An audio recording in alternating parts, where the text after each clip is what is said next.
Sarap to po mga kapatid at tayo po ay magpapatuloy dito po sa ating pinag-aaralan sa book ni Job. At ito po yung isa sa mga tinitignan po natin, 'di ba, na character na kung saan ay hindi po siya sumuko. Hindi po niya ipinagpalit, di ba, ang Panginoon. Hindi niya itinatwa ang Diyos sa kabilaman ng mga pinagdaanan po niya. At dito po sa chapter 25 ay titignan naman po natin itong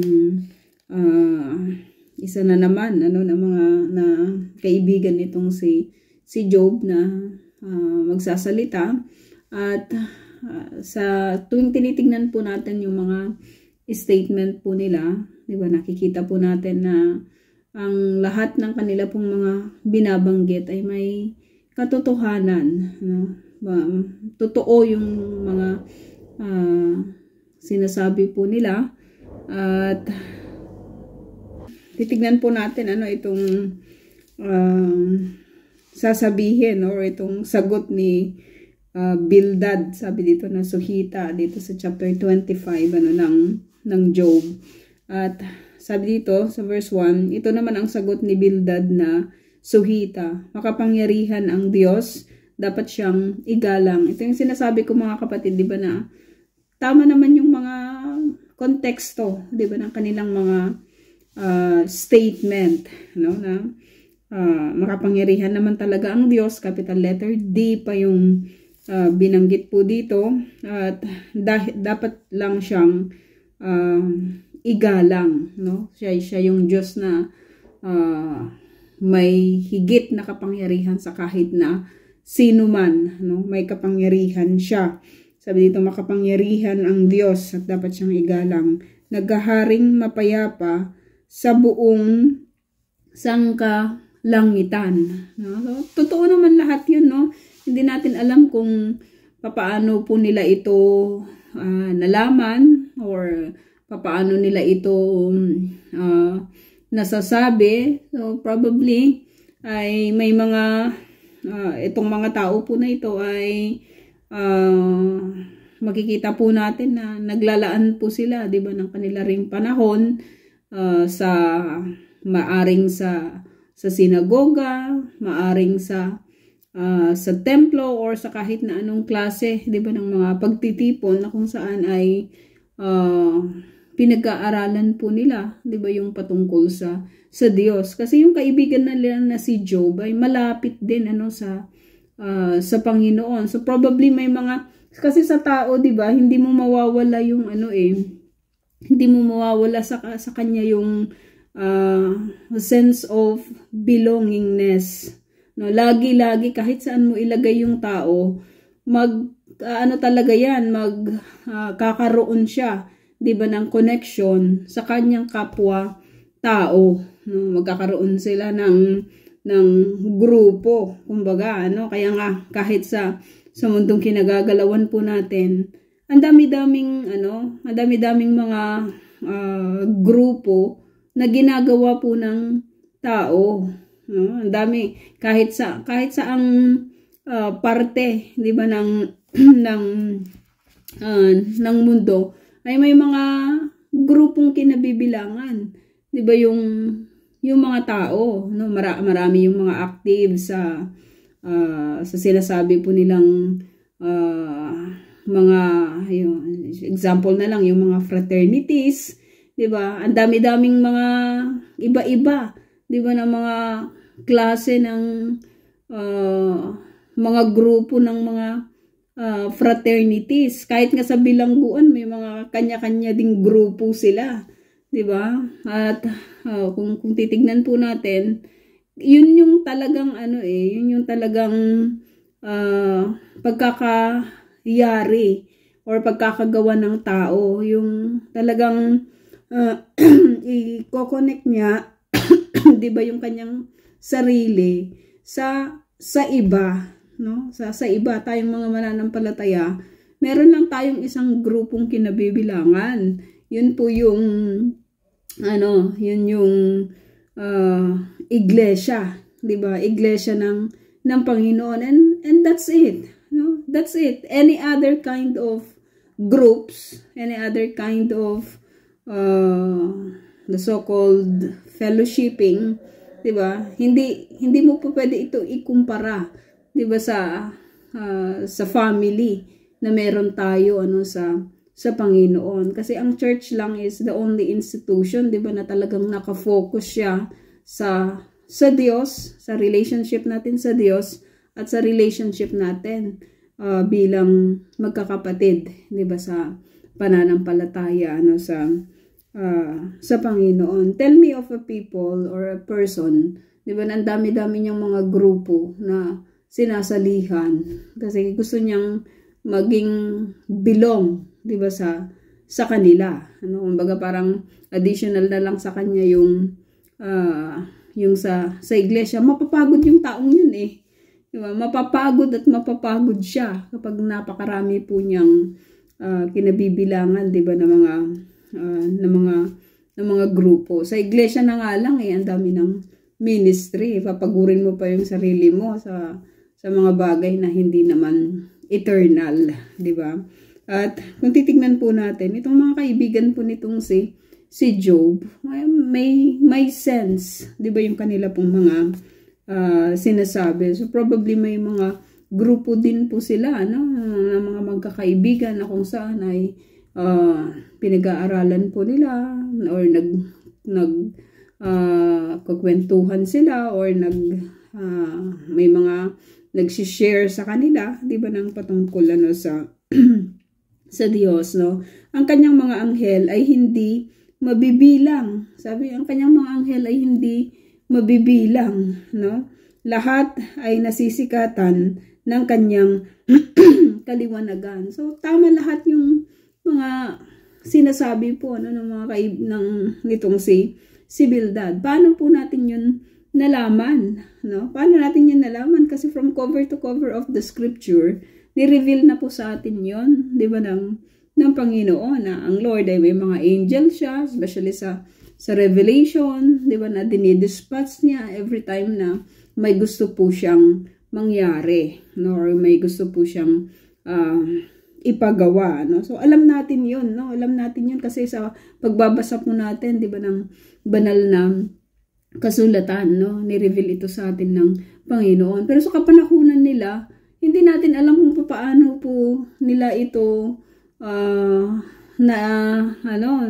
nalaman or naiisip. So may din, no? May may kabutihan din na makikita po natin na kanilang napag-aralan, 'di ba, patungkol sa Diyos, no? Alam natin kahit sa Revelation sinasabi doon na ang kaningningan ng Panginoon ang siyang tumatanglaw, 'di ba, sa buong city, no? Sabi dito, maaari bang maging matuwid ang tao sa paningin ng Diyos? So ito ay question. Sa harapan ng may kapal, siya ba'y dalisay ng lubos? Sabi dito, para sa Diyos, ang buwan ay walang ningning at ang mga bituin ay marumi sa kanyang tingin. Gaano pa ang tao na isa lamang hamak na uod, may halaga kaya siya sa paningin ng Diyos. So kung titignan po natin, masakit ito, no, na marinig ulit nitong si Job, sapagkat kita po natin na yung kanyang mga sugat, 'di ba, may mga uod, at kung ikumpara siya na itong si Bildad, na sabi niya, maaari bang maging matuwid ang tao sa paningin ng Diyos? Sa harapan ng may kapal, siya ba'y dalisay ng lubos? Para sa Diyos, ang buwan ay walang ningning at ang bituin ay marumi sa kanyang tingin. Gaano pa ang tao na isa lamang hamak na uod? Grabe naman yung kanyang description, 'di ba? Pagdating po sa tao, uod agad, 'di ba? Parang yun po yung sinasabi niya, 'di ba, dito kay Job, no? May halaga kaya siya sa paningin ng Diyos, no? Kung titignan natin yung kalagayan nitong si Job, wala siyang halaga. 'Di ba? Dahil nawala lahat sa kanya eh. Kahit yung kanyang sariling katawan, 'di ba, ay inuuod na. 'Di ba? Parang hindi na niya kontrolado. 'Di ba? Dumadami yung mga uod, 'di ba, sa kanyang katawan, no? Tumugon naman si Job. So may question itong si Bildad, At sabi dito, tumugon naman si Job, malaking tulong ka sa akin na isang mahina. Sabi, sa palagay mo'y sumasaklulo ka sa akin na taong kawawa. Diba? Sabi dito, ang walang nalalaman ay iyo bang tinuruan at ang tao bang hangal ay binigyan ng karunungan. No? So, yung mga conversation nila, di ba mga kapatid, ay mga malaman na kung titignan natin, naiintindihan nila. Di ba? Yung ganitong klase ng conversation sapagkat sila mismo ay nakakaranas, di ba, ng ganitong klase, di ba, ng sitwasyon, no? At kung titignan natin, sino kayang makikinig sa sinasabi mo? At sino bang espiritu ang nag-uudyok na sabihin ito? Ang sagot ni Bildad, sa takot ay nanginginig, maging ang kalaliman, ganon din itong dagat at ang duoy naninirahan. Ang daigdig ng mga patay, lantad sa mata ng Diyos, sa paningin niya'y walang may kukubling lubos. Ang kalawakan sa hilaga ay kanyang inilagay, ibinitin niya ang daigdig sa gitna ng kawalan, no? Kumbaga parang sa inyo mga kapatid, may may impact ba itong mga sinasabi nila?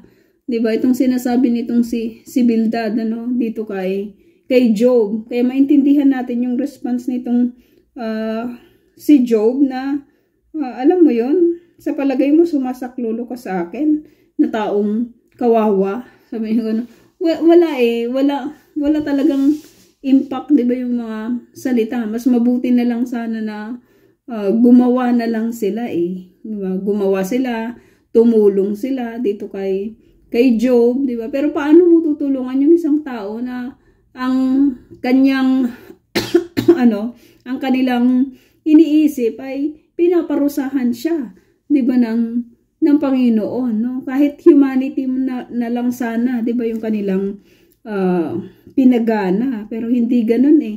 Gusto nilang magrepent itong si Job, 'di ba, sa sinasabi po nilang mga kasalanan at mamatay na, 'di ba, para matapos na yung kanyang paghihirap, no? Sabi dito, ang tubig ay iniipon sa balumbon ng mga ulap at pinipigil niya ito kahit na anong bigato. Makapangyarihan, 'di ba, yung God, no doubt naman sa area na iyon, no?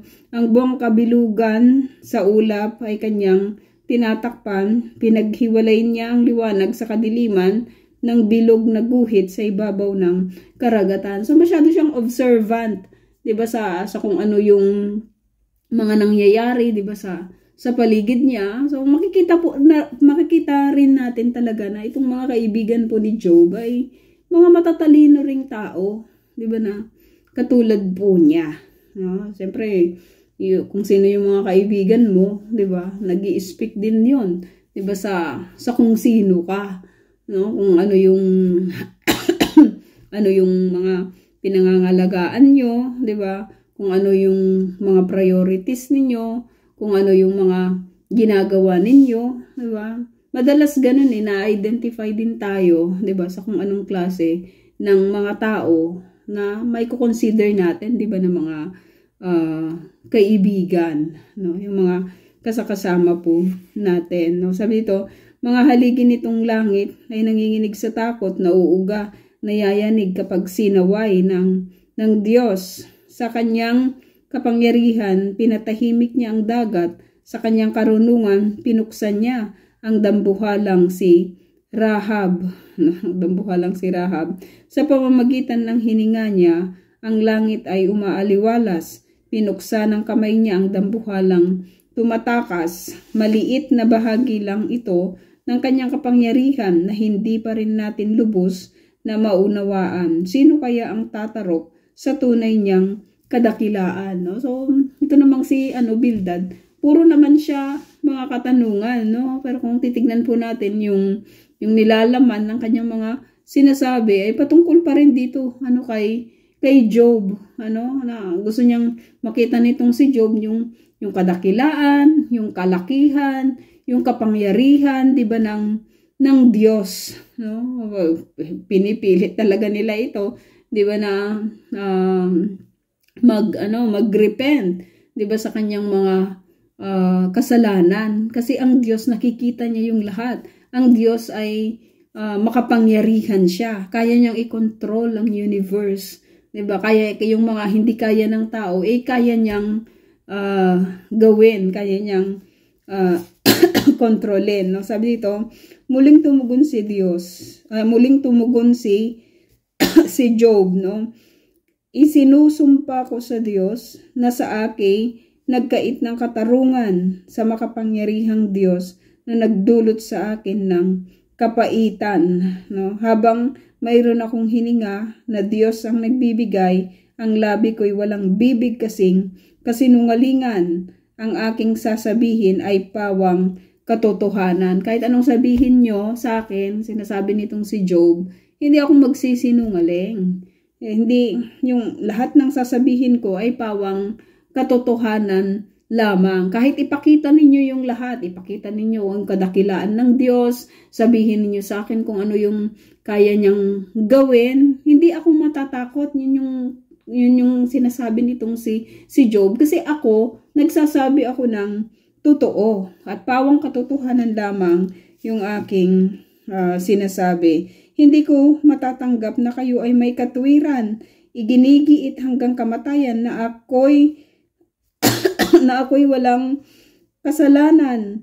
Hindi ko isusuko ang aking katuwiran, budhi ko'y malinis, di ko sinusumbatan. Parusahan nawa ang lahat ng sa akin lumalapastangan. Sabi dito, ituring nawa silang lahat na makasalanan, no? So maintindihan natin itong si Job, no? So, ganito ba namang klase, 'di ba, ng mga accusations, 'di ba, na ibinibigay po sa kanya, na kahit anong sabihin niya, kahit anong paliwanag niya, hindi po nila 'yon pinapakinggan, no? Hindi nila pinapakinggan. Kumbaga parang bakit pa kayo nandyan, 'di ba? Parang kung siguro si Job, sabihin niya, bakit pa kayo pumunta rito? 'Di ba? Wala rin naman kayong naitutulong, 'di ba, sa akin, no? Ang makasalanay, mayroon pa bang pag-asa kapag binawi na ng Diyos ang buhay na taglay niya? Pagsapit ng kaguluhan, papakinggan kaya ng Diyos ang kanyang panawagan? Ito kaya ay mananalig sa makapangyarihan, at sa lahat ng araw Diyos ay tatawagan, no? Hawak pa rin ng Diyos, 'di ba, ang buhay, 'di ba, ng isang tao, no? Ang kalooban ng Diyos sa inyo'y sasabihin, at aking ihahayag ang nais niyang gawin. Ang lahat ng ito'y inyo namang nalalaman, subalit ang salita ninyo'y pawang walang kabuluhan, no? Kasi hindi siya nakakatulong, hindi ito nagrerema, 'di ba, dito kay Job. Kahit ano pang sabihin nila, binanggit na nila yung lahat, 'di ba, ng patungkol sa kadakilaan ng Diyos, sa kapangyarihan ng Diyos. Alam naman na lahat ito, 'di ba, ni Job. Lahat ng mga sinasabi nila alam na niya, 'di ba, na nakita po natin na binanggit din niya, no, sa mga nagdaan na mga lesson po natin, no? Ang sagot ni Sofar, sabi dito, sa masama ay ganito ang inihanda ng Diyos, sa mararahas ay ito ang parusang ibubuhos. Kasi nga, nagkasala ka, Job. Makasalanan ka talaga. Aminin mo na talaga. 'Di ba, na nagkasala ka? Aminin mo na talaga na makasalanan ka. Kaya nga naranasan mo, 'di ba, kung ano yung mga naranasan mo, no? Sabi dito, magkakanak sila ng marami, ngunit mamamatay sa digmaan ang kanilang mga anak, gutom ang mararanasan, no? Ang matitirang buhay sa salot mamamatay, ngunit kanilang mga byuda, hindi sila tatangisan kahit sila'y makaipon ng malaking kayamanan o kaya magkaroon ng maraming kasuutan. Isa man sa mga yon ay di niya papakinabangan mapupunta sa matuwid ang lahat niyang kayamanan. Yung itong sinasabi nitong si Zophar, di ba na, alam mo, yung masama, masama din yung kanyang kahahantungan. Kapag gumawa ka ng masama, masama din yung iyong mararanasan. Sabing ganun, no? Pero, alam natin na hindi naman laging ganito, di ba? Na kahit naman sa buhay na ito, alam po natin, di ba na, may mga instances na yung mga masasama, mabubuti naman yung kanilang kalagayan. At may mga mabubuti, di ba na, masasama naman yung mga nangyayari, di ba sa kanila. Hindi mo po pwedeng sabihin, kaya nga sinasabi ni ni Job sa kanila, di ba na, hindi ganoon. Hindi, dito sa mundong kinagagalawan natin, hindi laging ganun Diba? Kasi nakikita ko naman may mga matutuwid naman na nagsasuffer.